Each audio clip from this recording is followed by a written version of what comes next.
Assalamualaikum warahmatullahi wabarakatuh.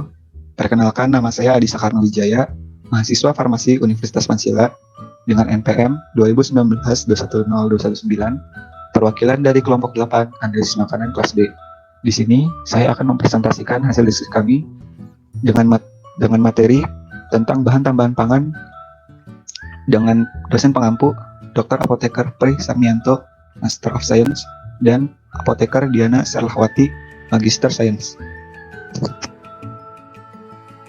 Dengan koordinator Novianti Ramadhani dan anggota kelompok ada saya sendiri, Adi Sakarno Wijaya, Anissa Mariam Nilam Silwi, Ratu Hairunisa Putri, Muhammad Zulfian Firdaus, Maduri Septika Putriana, Tahira Sadia Rahman, dan Andin Karla Hairani. Salam Pancasila. Oke. Baik, di sini saya akan menginformasikan garis besar presentasi kali ini. Yang pertama ada pengertian bahan tambahan pangan. Yang kedua, fungsi bahan tambahan pangan. Yang ketiga, jenis bahan tambahan pangan. Keempat, penggolongan bahan tambahan pangan. Yang kelima, bahan tambahan pangan yang tidak diizinkan. Dan yang keenam, contoh kasus bahan tambahan pangan.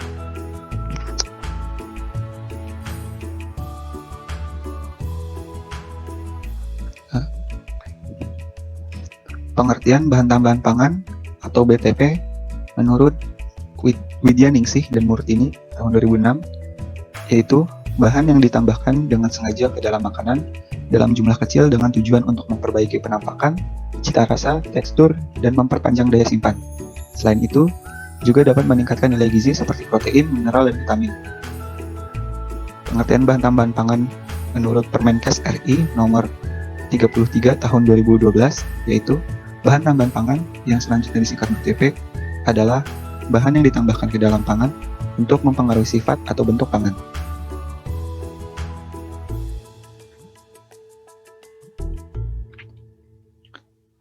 Selanjutnya, fungsi bahan tambahan pangan atau BTP berdasar pada PP nomor 28 tahun 2004 tentang keamanan mutu dan gizi pangan. Yang pertama itu mengawetkan pangan, kemudian memberikan warna. Yang ketiga, meningkatkan kualitas pangan, kemudian memperbaiki tekstur, meningkatkan cita rasa, dan meningkatkan stabilitas.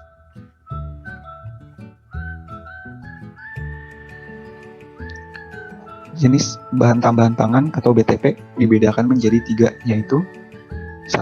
Berdasarkan asal bahan, yang kedua, cara penambahan, dan yang ketiga, aturan penggunaan. Berdasarkan asal bahan, yang pertama itu ada bahan alami, contohnya klorofil daun sebagai pewarna, molase tebu sebagai pemanis, daun pandan sebagai aroma. Kemudian bahan identik alami, contohnya pewarna yang berasal dari karotenoid murni. Dan yang terakhir, berdasarkan bahan sintetis, contohnya sakarin dan siklamat sebagai pemanis, polyvinylpyrrolidon atau PVP sebagai hidrokoloid. Berdasarkan cara penambahan, yang pertama sengaja ditambahkan. Kelompok ini adalah pengawet, pewarna, pemanis, pemberi aroma, dan antioksidan. Yang kedua tidak sengaja ditambahkan. Contohnya itu pupuk, pestisida, cemaran dari pembungkus, dan kotoran serangga. Berdasarkan aturan penggunaan atau FDA, yang pertama itu aman atau generally recognized as safe atau sama dengan GRAS. Kemudian memakai aturan penggunaan atau non-GRAS.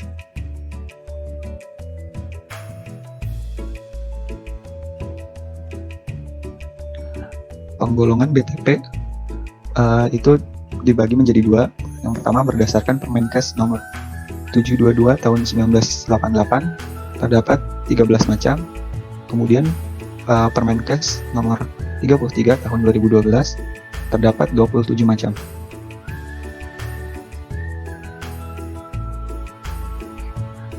Di sini bahan tambahan pangan yang tidak diizinkan. Pertama berdasarkan Permenkes 722 tahun 1988, kemudian Permenkes nomor 33 tahun 2012. Perbedaannya terdapat setelah kalium bromat atau potasium bromat. Contohnya dulcamara, kokain, nitrobenzen, sinamil, atranilat, dihirosafrol, digitonka, dan yang lainnya.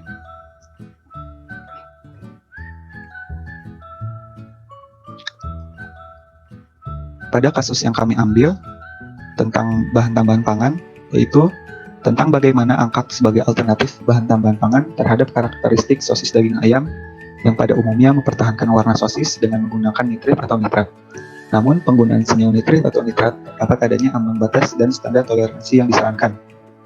Penggunaan melebihi dari ambang batas yang dipersyaratkan dikhawatirkan akan memberikan resiko yang kurang menguntungkan bagi yang mengkonsumsinya, seperti kekhawatiran resiko karsinogeni. Oleh karena itu, untuk menghilangkan resiko dampak kesehatan dan mempertahankan warna pada sosis yang digunakan, angkat sebagai bahan tambahan pangan alami diperoleh dari hasil fermentasi beras dengan menggunakan kapang Monascus purpureus. Pada tabel 1, pengaruh perlakuan terhadap nilai rendemen dan susut masak. Perlakuan penambahan angkat memberi pengaruh nyata P lebih dari 0,05 diperoleh berlawanan dengan nilai rendemen. Semakin tinggi rendemen, susut masak yang diperoleh semakin menurun, begitu pula sebaliknya. Pada tabel penelitian ini menggunakan variabel yaitu P strip SP sama dengan sosis daging sapi atau kontrol. P strip 0.0 sosis yang daging ayam tanpa penambahan angkat. P strip 0.5 sosis daging ayam dengan penambahan angkat 0,5%. P strip 1.0 sosis daging ayam dengan penambahan angkat 1%. P strip 1,5 sosis daging ayam dengan penambahan angkat 1,5%. Selanjutnya pada tabel yang kedua, pengaruh perlakuan terhadap organoleptik sosis. Berdasarkan hasil penelitian, kesukaan panelis menunjukkan bahwa angka hanya memberi pengaruh nyata P lebih dari 0,05 terhadap warna sosis.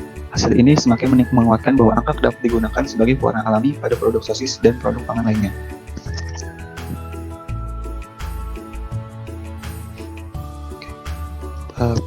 Pada tabel ketiga, berdasarkan hasil penelitian menunjukkan bahwa pemberian angkat tidak mampu memperbaiki nilai gizi sosis, baik lemak, protein, air, ataupun kolesterol. Kandungan protein angkat yang relatif lebih rendah dibanding daging sapi dan ayam, yaitu 15-16%. Pada tabel 4, hasil menunjukkan bahwa semakin tinggi penambahan angkat maka intensitas warna L yaitu lebih gelap, dengan deskripsi warna merah gelap.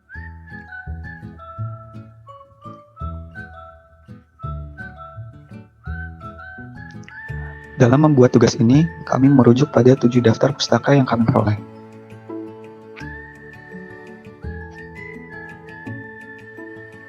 Sekian presentasi dari saya sebagai perwakilan dari kelompok 8. Mohon maaf bila ada kesalahan dalam penyampaian materi dan tutur kata yang kurang berkenan. Terima kasih sudah menonton video kami. Jangan lupa like, comment, dan subscribe channel kita. Semoga bermanfaat.